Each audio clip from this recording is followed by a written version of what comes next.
Varicose veins కి సరైన చికిత్స కోసం సంప్రదించండి ఎవిస్ హాస్పిటల్. నమస్తే, మీరు చూస్తుంది సుమన్ టీవీ. నేను మీ కీర్తి. 2025 సంవత్సరంలో మహిళలకి, వివిధ రాశుల్లో జన్మించిన మహిళలకి ఎలా ఉండబోతోంది, ఎంత మంచి జరగబోతోంది, ఎంత చెడు జరగబోతోంది, దానికి ఏం పరిహారాలు చేసుకుంటే వచ్చే సంవత్సరం అంతా మనం హాయిగా గడపచ్చు, ఇలాంటి విషయాలు మనకు తెలియజేయడానికి మనతో పాటు ప్రముఖ ఆస్ట్రాలజర్ బ్రహ్మశ్రీ నందిబట్ల శ్రీహరి శర్మ గురువు గారు ఉన్నారు. నమస్తే గురుగారు. వాగర్థ వివ సంపృక్తౌ వాగర్థ ప్రతిపత్తయే జగతః పితరౌ వందే పార్వతీ పరమేశ్వరౌ. సదాశివ సమారంభాం శంకరాచార్య మధ్యమాం అస్మదాచార్య పర్యంతం వందే గురు పరంపరాం. ఆదిత్యాయ చ సోమాయ మంగళాయ బుధాయ చ గురు శుక్ర శనిభ్యశ్చ రాహవే కేతవే నమః. శృంగేరి జగద్గురు పీఠాధిపతులకి, కంచి పీఠాధిపతులకి నమస్కారములు తెలియచేసుకుంటూ కార్యక్రమాన్ని ప్రారంభిద్దాం. ముందుగా వీక్షించేటువంటి సుమన్ టీవీ ప్రేక్షకులకి మనవి, ఇప్పుడు మనం చెప్పుకోబోయేటివి 2025 సంవత్సరంలో ఉండేటువంటి ద్వాదశ రాశుల వారికి సంబంధించినటువంటి మంచి చెడు విషయాల గురించి ఏ విధంగా ఉండబోతుంది. అయితే చాలామందికి ఒక సందేహం రావచ్చు, రాశుల ఫలితాలు అనేటువంటివి ఉగాది టు ఉగాది కదా మనం చెప్పుకునేది, మన సాంప్రదాయం. మన సాంప్రదాయాన్ని విడనాడి ఈ కొత్త సాంప్రదాయం ఏంటి, మనది కాని ధర్మాన్ని ఎందుకు మీరు ఈ విధంగా చెప్తున్నారు అనే ఆక్షేపణ కూడా ప్రేక్షకులు తెలియజేస్తారు. అయితే ఇక్కడ ధర్మం అంటూ ఒకటి ఉంటుందండి, శాస్త్రం అంటూ ఒకటి ఉంటుంది. మనకేం చెప్పబడుతుంది, ప్రపంచమంతా ఒకటి నమ్మింది అని అంటే అది ధర్మము శాస్త్రమై కూర్చుంటుంది. కాబట్టి ప్రపంచమంతా కూడా నూతన సంవత్సరంగా జనవరి 1 నుంచి డిసెంబర్ 31 వరకు పరిగణనలోకి తీసుకుంటున్నాయి. అయితే మనం కూడా అదే బాటలో, అంటే ఇక్కడ ఏంటి, ఆంగ్ల నూతన సంవత్సర భావంగా తీసుకొని ఫలితాలు చెప్తున్నాం అంతే తప్ప విశ్వావసు నామ సంవత్సరంలో వచ్చే విశ్వావసు నామ సంవత్సరానికి సంబంధించినటువంటి విధంగా చెప్పట్లేదు. జనవరి 1వ తారీఖు నుంచి డిసెంబర్ 31వ తారీఖు వరకు ఉండేటువంటి గ్రహస్థితిని దృష్టిలో పెట్టుకొని 12 రాశుల వారికి ఏ విధంగా ఉండబోతుందో విషయాలే తెలుసుకుంటున్నాం. మళ్ళీ మన సాంప్రదాయం ప్రకారం ఉగాది సందర్భంగా వచ్చే విశ్వావసునామ సంవత్సరంలో 12 రాశుల వారికి ఉగాది టు ఉగాది సంబంధించినటువంటి శుభ అశుభ ఫలితాల గురించి మళ్ళీ మీ ముందుకు వచ్చే ప్రయత్నం చేస్తాను. ఇప్పుడు చెప్పబోయేటువంటి మాత్రం కేవలం ఆంగ్ల నూతన సంవత్సరంగా, అనగా 2025 సంవత్సరంలో జనవరి 1 నుంచి డిసెంబర్ 31 వరకు మాత్రమే ఉండగలిగేటువంటి ఫలితాల గురించి చెప్పేటువంటి ప్రయత్నం చేస్తాను. కాబట్టి ఈ చిన్న గమనికని మీరు గమనించవచ్చని చెప్తున్నాం. ద్వాదశ రాశుల్లో భాగంగా మహిళలకి 2025 ఎలా ఉండబోతోందో మనం తెలుసుకుంటున్నాం. అందులో భాగంగా ఇప్పుడు ధనుసు రాశి వారికి ఎలా ఉంటుందో సూచించండి గురుగారు. ధనుస్సు రాశి వారికి జనవరి 1 నుంచి డిసెంబర్ 31వ తారీఖు వరకు 2025 సంవత్సరంలో ఏ విధంగా ఉండబోతుందో తెలుసుకునే ముందు గ్రహ సంచారం తెలుసుకుందాం. మే 9వ తారీఖు వరకు గురువు వృషభ రాశిలో, తదనంతరం 9వ తారీఖు నుంచి మే నెల నుంచి మిథున రాశిలోకి గురువు సంచారం. అలాగే సెప్టెంబర్ 28 నుంచి నవంబర్ 11 వరకు కర్కాటకంలో, మళ్ళీ నవంబర్ 12 నుంచి డిసెంబర్ 28 వరకు అదే కర్కాటకంలో గురుడు వక్రీకరించి ఉండడం. ఇక తదుపరి గమనించుకున్నట్లయితే 16వ తారీఖు ఏప్రిల్ వరకు శని కుంభరాశిలో సంచారం చేస్తుండడం, 16 ఏప్రిల్ నుంచి అక్టోబర్ 19 వరకు మీనరాశిలో. అలాగే ఈ మధ్యలో జూలై 8 నుంచి అక్టోబర్ 9 వరకు మీనరాశిలోనే శని వక్రీకరించే స్థితి పొంది ఉండడం. ఇక అక్టోబర్ 10న గురువు శని భగవానుల వారు కుంభంలో వక్రీకరించి స్థితి పొంది ఉండడం. ఇక గమనించుకున్నట్లయితే రాహుకేతులు 15 మే వరకు రాహువు మీనరాశిలో, కేతువు కన్యరాశిలో, 16 మే నుంచి కేతువు సింహరాశిలో, రాహువు కుంభరాశిలో. ఇక మిగతా కుజ, రవి, శుక్ర, బుధ ఈ సంబంధించినటువంటి గ్రహాలు వాటి యొక్క గమనాల ప్రకారము సంచరిస్తూ ఉంటుంటాయి. అయితే ఈ యొక్క ధనుస్సు రాశి వారికి ఏ విధంగా ఉండబోతుంది అనేటువంటి విషయాన్ని కనుక గమనించుకున్నట్లయితే, ఈ సంవత్సరం ధనుస్సు రాశి వారు ముఖ్యంగా గురుబలం అత్యధికంగా ఉన్నటువంటి జాతకులుగా చెప్పవచ్చు. అలాగే కొంతకాలము ఈ శని భగవానుల వారు, అంటే గత 2 సంవత్సరాలుగా ఏలిన నాటి శని దోష ప్రభావం పోయింది, ఇక సంతోషమే అని అనుకున్నటువంటి తరుణంలో కొన్ని నెలలు అర్ధాష్టమ శని దోష ప్రభావంతో గురవుతారు. కాబట్టి అలాగే రాహుకేతుల యొక్క ప్రభావం కూడా చక్కగా 9వ స్థానము మరియు 4వ స్థానంలో రాహుకేతుల యొక్క 3వ స్థానంలో రాహుకేతుల యొక్క సంచారము మే నుంచి ఉంటుంది. కాబట్టి చాలా ఒక గురువు మాత్రమే మిమ్మల్ని ఎల్లవేళలా రక్షిస్తూ ఉంటుంటాడు. అయితే ఇక్కడ గమనించాల్సినటువంటి అంశం ఏంటంటే కొన్ని రోజులు మాత్రం, ఒక 45 రోజులు మాత్రము గురువు మీకు యోగంగా ఉండట్లేడు. ఆ 45 రోజులు ఏంటి, ఆ సమయంలో ఎలాంటి పరిహారాలు పాటించుకోవాలి, అలాగే శని భగవానుల వారు ఎప్పుడు ఎలాంటి స్థితిలో మనకు యోగాన్ని కలగజేస్తున్నాడో, అవయోగాలు ఎప్పుడు ఉంటాయి, రాహుకేతుల ప్రభావం, మిగతా కుజ రవిగ్రహాల యొక్క ప్రభావము అనేటువంటి విషయాల గురించి చాలా సవివరముగా తెలియచేయడానికి ప్రయత్నం చేస్తాను. ఇక ముందుగా గమనించుకున్నట్లయితే ఇక గురు భగవానుల వారు 9 మే వరకు కూడా వృషభ రాశిలో సంచారం చేస్తున్నాడు. కాబట్టి మార్చి వరకు కూడా వక్రీకరించినటువంటి స్థితి కారణం చేత, జనవరి నుంచి మార్చి వరకు కూడా 6వ స్థానంలో గురు వక్రీకరించినటువంటి కారణం చేత పంచమ కోణ ప్రభావాల్ని ఇస్తున్నాడు. అంటే అద్భుతమైనటువంటి యోగము 9వ తారీఖు మే వరకు ఉంటుంది. తదనంతరం మళ్ళీ 7వ స్థానంలోకి ప్రవేశం చేస్తున్నాడు. తద్వారా ఈ గురువు గారు కూడా చక్కగా యోగించేటువంటి స్థితిలో మీకున్నారు. ఎప్పటి నుంచి? మే 9 నుంచి సెప్టెంబర్ 28వ తారీఖు వరకు గురువు గారు మిథున రాశిలో సంచారం చేస్తున్నారు. ఇక గమనించుకున్నట్లయితే సెప్టెంబర్ 28 నుంచి నవంబర్ 11 తారీఖు వరకు కర్కాటక రాశిలో సంచారం చేస్తున్నాడు. ఇది కాస్త అవయోగాన్ని కలిగించేటువంటి సమయం. ఎందుకనంటే రాశి నుంచి 8వ స్థానంలో గురుగ్రహ సంచార ప్రభావం చేత కొన్ని ఇబ్బందికర పరిస్థితులు అనేటువంటివి కలుగుతాయి. ఇక గమనించుకున్నట్లయితే ఇక్కడ ప్రధానంగా ఈ సంబంధించినటువంటి ఈ సెప్టెంబర్ 28 నుంచి నవంబర్ 11 వరకు ఈ గురువు గారు 8వ రాశిలో సంచారం చేస్తున్నందువల్ల ఏమవుతుంది? ప్రధానంగా గురువు అంటే ఎవరు? విద్య, ధనము, కీర్తి ప్రతిష్టలు. కాబట్టి ఈ మూడింటికి సంబంధించినటువంటి పనులలో అనుకూలత. కాబట్టి వీటికి సంబంధించినటువంటి సమస్యలు ఎదురవుతాయి. సంతానం కోసం ఎదురు చూసేటువంటి వాళ్ళకి సంతాన నష్టము, అనగా దంపతులకి, స్త్రీలకి మిస్క్యారీస్ అవుతుండడం సెప్టెంబర్ 28 నుంచి నవంబర్ 11 మధ్య కాలంలో ఉండవచ్చు. కాబట్టి జాగ్రత్తలు పాటించాలి. లేదు, విద్యార్థులకైతే ఇబ్బంది, గడ్డు కాలము. అలాగే ధనం కోసం సంపాదించేటువంటి వాళ్ళకి, ధన ప్రయత్నాలు ఉన్నటువంటి వారికి ధన నష్టం సూచన జరుగుతుంది. ఈ సమయంలో ఏ పనులు అనుకుంటారో ఆ పనులన్నీ కూడాను ఆటంకాలతో కలుగుతూ ఉంటుంటాయి. అన్నిటికంటే ముఖ్యంగా ఇది మనదిరా అనుకున్నటువంటిది, వీళ్ళు మనవులురా అనుకున్నటువంటిది వీళ్ళు దూరం అయ్యేటువంటి అవకాశాలు ఎక్కువగా ఉంటాయి. కాబట్టి జాగ్రత్తలు పాటించండి. ఇక నవంబర్ 12 నుంచి డిసెంబర్ 28 వరకు మళ్ళీ గురువు కర్కాటకంలోనే వక్రీకరించినటువంటి కారణం చేత మళ్ళీ శుభుడవుతున్నాడు. కాబట్టి శుభ ఫలితాలు ఉంటాయి. కాబట్టి ఒక 2 నెలల కాలం మాత్రమే గురువు మీకు అనుకూలంగా లేడు, 10 నెలలు అనుకూలంగా ఉన్నాడు. ఇంకేం కావాలండి?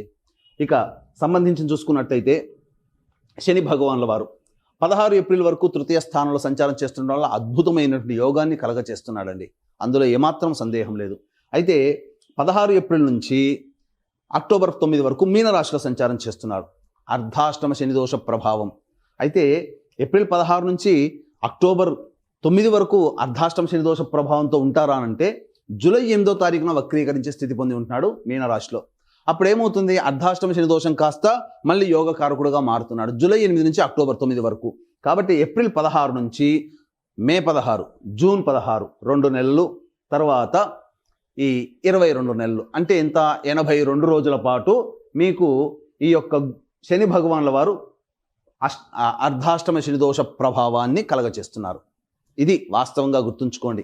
కాబట్టి శని భగవానుల వారు కూడా యోగదాయకమే అనేటువంటి విషయాన్ని మీరు గమనించుకోవాలి. ఈ 82 రోజులు మీకు యోగాన్ని కలగజేస్తున్నాడు. జూలై 8న వక్రీకరించి మీనంలో వక్రీకరించి తదనంతరం అక్టోబర్ 10 వరకు ఉంటాడు. జూలై 8 నుంచి కుంభంలో వక్రీకరించి ఉంటాడు. అప్పుడేమవుతుంది? విచిత్రంగా మళ్ళీ ధనుసు రాశి వారికి కుంభంలో అక్టోబర్ 10 నుంచి నవంబర్ 26 వరకు, అంటే దగ్గర అక్టోబర్ అంటే దగ్గర 30-46 రోజులు కుంభంలో వక్రీకరించినటువంటి కారణం చేత మళ్ళీ ఏలిన నాడు శని దోష ప్రభావాన్ని గురవుతుంటాడు. కాబట్టి చూసుకున్నట్లయితే ఈ యొక్క శని ప్రభావం అనేటువంటిది మీకు ఏప్రిల్ 16 నుంచి జూలై 8 వరకు, మళ్ళీ అక్టోబర్ 10 నుంచి నవంబర్ 26 వరకు అర్ధాష్టమ శని, ఏలిన నాడు శని దోష ప్రభావాన్ని కలిగి ఉంటాడు ఈ యొక్క శని భగవానుల వారు. తద్వారా ఏమవుతుంది? విచిత్రంగా కొంత ఇబ్బందికర పరిస్థితులు అనేటువంటివి కలుగుతున్నాయి. కాబట్టి ధనుసు రాశి వాళ్ళు చాలా కేర్ఫుల్గా ఉండాలి. చెప్పినటువంటి సమయంలో ఈ చెప్పినటువంటి అష్టమ శని, అర్ధాష్టమ శని మరియు ఏలినాడు శని దోషం ఉన్నటువంటి సమయం ఏదైతే ఉందో ఆ సమయంలో కష్టాలు అనేటువంటివి కలుగుతాయి. ఇక రాహుకేతుల గురించి చూసుకున్నట్లయితే 15 మే వరకు రాహు చతుర్థంలో, దశమంలో 15 మే వరకు కేతు ఉంటాడు కన్యా రాశిలో. 15 మే నుంచి అనగా 16 మే నుంచి కుంభరాశిలోకి రాహు ప్రవేశించగానే రాహు శుభుడవుతున్నాడు. నవమ స్థానంలో కేతు కూడా ఉన్నటువంటి కారణం చేత ధనుసు రాశి వారికి కేతు కూడా శుభుడవుతున్నాడు ఇక్కడ.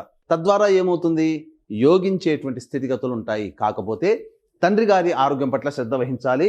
అలాగే విదేశీయానం, అనగా దూర ప్రాంత ప్రయాణాలు చేసేటప్పుడు కూడా అక్కడ దూర ప్రాంతంలో ప్రత్యేక శ్రద్ధలు తీసుకుంటేనే నిలవగలుగుతాము అనే విషయాన్ని గుర్తుపెట్టుకోవాలి. ఇక తర్వాత చెప్పొచ్చేది ఏమిటంటే, ఈ యొక్క ధనుస్సు రాశిలో జన్మించినటువంటి ఉద్యోగస్తులు, కేంద్ర రాష్ట్ర ప్రభుత్వ ఉద్యోగస్తులకైతే చక్కగా ప్రమోషన్స్తో కూడుకున్నటువంటి బదిలీలు అనేటువంటివి జరుగుతాయి. ఇక ప్రైవేట్ రంగంలో ఉన్నటువంటి వారికి ఖచ్చితంగా బాధ్యతతో కూడుకున్నటువంటి ప్రమోషన్స్ అనేటువంటివి వస్తాయి. ఇక అన్నిటికంటే ప్రధానంగా గమనించుకున్నట్లయితే నిరుద్యోగస్తులకి ఉద్యోగం లభించి తీరుతుంది.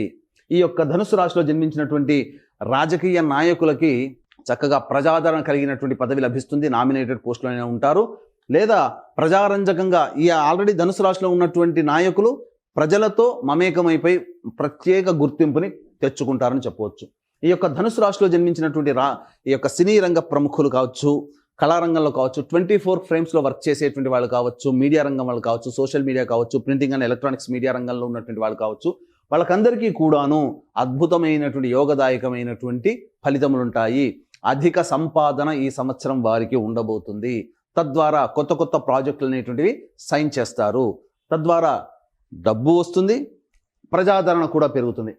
ఇక అన్నిటికంటే ప్రధానమైనటువంటిది రెస్టారెంట్ బిజినెస్ నడిపేవాళ్ళు, ఫుడ్ ప్రాసెసింగ్, ఎఫ్ఎంసీజీ రంగంలో ఉన్నటువంటి వాళ్ళు, అలాగే జనరల్ స్టోర్, సూపర్ మార్కెట్లు నడిపేటువంటి వాళ్ళు, ఎడ్యుకేషనల్ బిజినెస్లో ఉన్నటువంటి వాళ్ళు, అలాగే ఈ సంబంధించినటువంటి జ్యువెలరీ రంగంలో ఉన్నటువంటి వాళ్ళు, తీర్థయాత్రలు చేసేటువంటి వ్యాపారస్తులు, అలాగే పూజా స్టోర్స్ నడిపేటువంటి వాళ్ళు, వీళ్ళకందరికీ కూడా అత్యంత శుభదాయకమైనటువంటి గౌరవప్రదమైనటువంటి సంపాదన ఉంటుంది. వ్యాపార విస్తరణ చేసుకుంటారు, అధిక ధనాదాయాన్ని పొందుతారు. ఇక ఈ ధనుసు రాశిలో జన్మించినటువంటి రైతులైతే 2 పంటలు కూడా అధికంగా లాభాలు వస్తాయి. అధిక దిగుబడి కలిగినటువంటి పంటలనే వీళ్ళు ఎంచుకుంటారు. తద్వారా రైతులకి ఈ సంవత్సరం శుభదాయకంగా ఉంటుందని చెప్పవచ్చు. ఇక ముఖ్యంగా విద్యార్థులకి కోరుకున్నటువంటి విద్యాలయాల్లో ప్రవేశం అనేటువంటిది ఈ గ్రహాల యొక్క ప్రభావం వలన కలుగుతుంది. అలాగే ఈ సంబంధించినటువంటి చూసుకున్నట్లయితే ఈ జూలై 8వ తారీఖు నుంచి అక్టోబర్ 10వ తారీఖు వరకు ఉన్నటువంటి సమయంలో వీరు విద్యార్థులు విదేశీయానం చేసేటువంటి ప్రయత్నాలు యోగిస్తాయి. ఇక గమనించుకున్నట్లయితే ఈ సంబంధించినటువంటి ధనుస్సు రాశిలో జన్మించినటువంటి లాయర్లు కానీ, లేకపోతే ఎలక్ట్రానిక్స్ అండ్ కంప్యూటర్ రంగంలో ఉన్నటువంటి వాళ్ళు కానీ, సాఫ్ట్వేర్ వ్యాపారస్తులు, ఉద్యోగస్తులు, వీళ్ళకందరికీ కూడాను చక్కటి ఆదాయం కలిగినటువంటి జీవన విధానము ఉంటుంది. ఇక గమనించుకున్నట్లయితే ఈ స్టీల్ అనగా ఈ ధనుసు రాశిలో జన్మించినటువంటి వాళ్ళకి స్టీల్ రంగం కానీ, ఎడిబుల్ ఆయిల్స్ రంగంలో కానీ, తోలు చర్మ వ్యాపారస్తులు ఎవరైతే ఉంటారో వాళ్ళకందరికీ కూడాను ఏప్రిల్ 16 వరకు అద్భుతమైనటువంటి యోగ కాలము. మళ్ళీ జూలై 8 నుంచి అక్టోబర్ 10వ తారీఖు వరకు కూడా యోగ కాలమే. ఈ యొక్క 2 కాలాల్లో సంబంధించినటువంటి చెప్పినటువంటి వృత్తులు ఉన్నవాళ్ళు మంచి శుభ ఫలితాలు అనేటువంటివి పొందుతారు. ఇక గమనించుకున్నట్లయితే ఈ యొక్క సంబంధించినటువంటి ధనుసు రాశిలో జన్మించినటువంటి వారు స్పెక్యులేషన్ రంగంలో ఉన్నటువంటి వారికి అధిక ధనాదాయము వచ్చి తీరుతుంది. అందులో సందేహం అంటూ ఏమీ లేదు. అయితే నిరుద్యోగస్తులకి ఏ సమయంలో ఉద్యోగం లభించబోతుంది అన్నప్పుడు ఫిబ్రవరి 11 నుంచి మార్చి 12వ తారీఖు వరకు ఉన్నటువంటి కాలంలో ఈ సంవత్సరంలో వారికి ఉద్యోగం లభిస్తుంది నిరుద్యోగస్తులకి. లేదా ఈ యొక్క ప్రమోషన్స్ లిస్టులో ఫిబ్రవరి 11 నుంచి మార్చి 12 వరకు ప్రమోషన్స్ లిస్టులో ఉంటారు. ప్రమోషన్స్ వస్తాయి ఉన్నటువంటి ఉద్యోగస్తులకి. అయితే ఇంకా మే 13 నుంచి జూలై 14వ తారీఖు వరకు ఉన్నటువంటి సమయం ఏదైతే ఉంటుందో అద్భుతమైనటువంటి సమయముగా చెప్పవచ్చు ఈ యొక్క సంబంధించినటువంటి రాశిలో జన్మించినటువంటి వారు. ఇక గమనించుకున్నట్లయితే ప్రధానంగా అక్టోబర్ అనగా సెప్టెంబర్ 16వ తారీఖు నుంచి నవంబర్ 15వ తారీఖు వరకు ఉన్నటువంటి కాలం కూడా మీరు విదేశీయానం చేసేటువంటి పరిస్థితులు గోచరమవుతున్నాయి ఉద్యోగస్తులకు. అయితే అనగా దూర ప్రాంత బదిలీలు కానీ, ప్రమోషన్స్తో కూడుకున్నటువంటి బదిలీలు కానీ ఈ యొక్క సెప్టెంబర్ 16 నుంచి నవంబర్ 14వ తారీఖు వరకు ఉంటుందని చెప్పవచ్చు. ఇక అన్ని విధాలుగా చూసుకున్నట్లయితే ఈ యొక్క రాశిలో జన్మించినటువంటి స్త్రీలు ఎవరైతే ఉంటారో వాళ్ళకి కుటుంబంలో గౌరవ మర్యాదలతో కూడుకున్నటువంటి జీవన విధానం ఉంటుంది. మీ మాటకి విలువ ఇస్తారు. స్థిర చరాస్తులు అనేటువంటివి కొనుగోలు చేస్తారు, బాధ్యతల్ని నెత్తి మీద వేసుకుంటారు. తద్వారా మీరు ఆ బాధ్యతల్ని నెరవేర్చుకోవడం కోసం కష్టాలు పడక తప్పదు. కాబట్టి కష్టం ఉంటుంది. అయితే ఆరోగ్య సమస్యలు అనేటువంటివి కనుక చూసుకున్నట్లయితే ప్రధానంగా ఈ యొక్క సంబంధించినటువంటి జనవరి 21వ తారీఖు వరకు ఈ రాశిలో జన్మించినటువంటి స్త్రీ పురుషులకి కొంత అనారోగ్య లక్షణాలు అనేటువంటివి ఉంటాయి. అయితే యోగదాయకమైనటువంటి పరిస్థితి ఎప్పుడు ఉంటుంది? జనవరి 21 నుంచి ఏప్రిల్ 1వ తారీఖు వరకు ఉన్నటువంటి సమయము అద్భుతమైనటువంటి సమయం. రియల్ ఎస్టేట్ రంగంలో ఉన్నటువంటి వాళ్ళు, అలాగే లాయర్ వృత్తిలో ఉన్నటువంటి వాళ్ళకి అద్భుతమైనటువంటి రాజయోగం కలగబోతుంది. నూతన ప్రాజెక్టులు విస్తరిస్తారు, తద్వారా మంచి జీవన విధానం అనేటువంటిది ఉంటుందని చెప్పవచ్చు. ఇక మళ్ళీ సెప్టెంబర్ 12వ తారీఖు నుంచి అక్టోబర్ 24వ తారీఖు వరకు ఉన్నటువంటి కాలం కూడా లాయర్లు కావచ్చు, రియల్ ఎస్టేట్ రంగంలో ఉన్నటువంటి వాళ్ళు కావచ్చు, ఈ సంబంధించినటువంటి జనవరి 21 తర్వాత నుంచి ఏప్రిల్ 1వ తారీఖు మధ్య చేపట్టినటువంటి నూతన ప్రాజెక్టులు ఏవైతే ఉంటాయో అవన్నీ కూడాను సెప్టెంబర్ 12 నుంచి అక్టోబర్ 24 మధ్య కాలంలో దాదాపుగా పూర్తి చేసుకొని లాభాల బాటల్లో ఉంటారని చెప్పవచ్చు. కాబట్టి మీ మాటకు విలువ పెరుగుతుంది.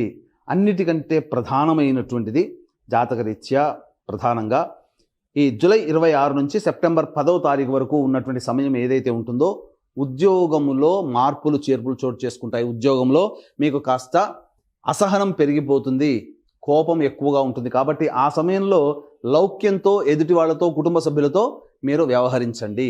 ఈ విధంగా చెప్పుకుంటే అన్ని రకాలుగా ఈ యొక్క ధనుసు రాశిలో జన్మించినటువంటి వారికి మంచి శుభ ఫలితాలు అనేటివి కలుగుతున్నాయి. ఇక ముఖ్యంగా గమనించుకున్నట్లయితే ఈ యొక్క ఏలిన నాటి శని ప్రభావం ఉండడం, గురువు కూడాను అనుకూలంగా ఉన్న ఒక 2 నెలల పాటు అనుకూలంగా లేకపోవడం, ఇవన్నీ కూడా జాతకరీత్యా కొంతవరకు కొన్ని రోజులు ఇబ్బందులు పడక తప్పదు. శని భగవానుల వారు విచిత్రంగా ఈ ధనుస్సు రాశి వారికి అర్ధాష్టమ శని దోష ప్రభావము, ఏలినాడు శని దోష ప్రభావం సంబంధించి కొన్ని పరిస్థితులు గోచరమవుతున్నాయి. కాబట్టి అప్పుడు కొన్ని కష్టాలు పడక తప్పదు. కాబట్టి ఇక్కడ చెప్పబడినటువంటిది అంతా కూడాను గొప్పగా ఉన్నటువంటిది ఏదైతే ఉందో అది మీ యొక్క రాశిరీత్యా చెప్పబడేటువంటిది. మీకు గనక ఈ యొక్క ధనుసు రాశిలో జన్మించినటువంటి వారికి వివాహ సంబంధములు నిశ్చయమవుతాయి. ఈ సంవత్సరం చక్కగా వివాహము కుదురుతుంది, అందులో ఏమాత్రం సందేహం లేదు. కాకపోతే ఇక్కడ వివాహం కాకపోయి ఉంటే మీ తల్లిదండ్రుల యొక్క జాతకము, మీ తోడబుట్టిన వాళ్ళ జాతకం కూడా మీ మీద ఇంపాక్ట్ చూపించబడుతుంది. వివాహం అయితే మీ యొక్క భర్త కానీ భార్య కానీ మీ కడుపున పుట్టిన సంతానం జాతకం కూడా మీ మీద ప్రభావం చూపుతుంది, స్త్రీ పురుషులకు ఎవరికైనా. కాబట్టి జాతకరీత్యా అందరికీ ఇప్పుడు మంచిగా ఉండాలి. మీ యొక్క సంకల్పం ఈ సంవత్సరం 2025 సంవత్సరంలో నెరవేరాలి. మీ ప్రతి మనిషికి కూడాను జాతకరీత్యా విద్య, వివాహ, ఉద్యోగ, దాంపత్య, సంతాన, అనారోగ్య సమస్యలే ఎక్కువగా ఉంటాయి. విదేశీయానము, విదేశీ విద్యము, అలాగే ఇటువంటివన్నీ కూడా. కాబట్టి ఈ ధనుసు రాశి వారికి ఈ సంవత్సరంలో నరఘోష కూడా ఎక్కువగా ఉంటుంది. కాబట్టి ఇటువంటి దోషాల నివారణకి మరియు జాతకరీత్యా 12 రాశులు కూడాను శని ప్రభావానికి గురవుతున్నాయి. గుర్తుపెట్టుకోండి, ఏ రాశి కూడా ఎగ్జంప్షన్ కాదు, 12 రాశులు కూడాను ఎగ్జంప్షన్ కాదు. అన్ని రాశులు శని ప్రభావానికి గురవుతున్నాయి. కాబట్టి ఈ సంవత్సరంలో 2025 సంవత్సరంలో ద్వాదశ రాశుల వారికి శని దోష నివారణార్థమై సర్వదోష నివారణ పూజలు, సంకల్ప సిద్ధి హోమాలు అనేటువంటివి ఈ 2025 సంవత్సరంలో జనవరి 13వ తారీఖు రోజున అత్యద్భుతమైన రోజు, పౌర్ణమి తిథి, మరియు ఈ యొక్క అద్భుతమైనటువంటి తిథి రోజున శ్రీకాళహస్తిలో కానీ శ్రీశైల క్షేత్రంలో కానీ 2025 సంవత్సరంలో శ్రీకారం చుట్టబోతున్నాము. అంటే ప్రతి నెల ఒక్కొక్క పుణ్యక్షేత్రంలో, ఒక్కొక్క క్షేత్రంలో వివిధ రకాలైనటువంటి పూజలు, హోమాలు అనేటువంటివి ప్రతి నెల చేయించడం జరుగుతుంది. వాటి వీడియోలు కూడా మీకు పంపించడం జరుగుతుంది. మీ కుటుంబ సభ్యుల అందరి గోత్రనామాలతో కార్యక్రమం చేయించడం జరుగుతుంది. దీని రిజిస్ట్రేషన్ వివరాలు కార్యక్రమ తదనంతరం కాంటాక్ట్ చేసి పూర్తి వివరాలు తెలుసుకోవచ్చు. అలాగే తండ్రి వైపు 6 తరాలు, తల్లి వైపు 3 తరాలు, భార్య వైపు 3 తరాలు, భర్త వైపు 6 తరాల్లో ఏవైనా దుర్మరణాలు ఉన్నా, లివర్ ఫెయిల్యూర్, కిడ్నీ ఫెయిల్యూర్, క్యాన్సర్తో ఎవరైనా కుటుంబ సభ్యులు మరణించినా, 60 సంవత్సరాల లోపల కుటుంబ సభ్యులు ఏ విధంగానైనా చనిపోయినా వాటిని పితృదోషం లేదా పితృశాపం అంటారు. కాబట్టి వీటి నివారణకి, పితృదోష నివారణకి కూడా ప్రతి నెల మన పీఠం ఆధ్వర్యంలో జరపబడుతున్నాయి. వాటి వివరాలు కూడా కార్యక్రమ తదనంతరం కాంటాక్ట్ చేసి తెలుసుకోవచ్చు.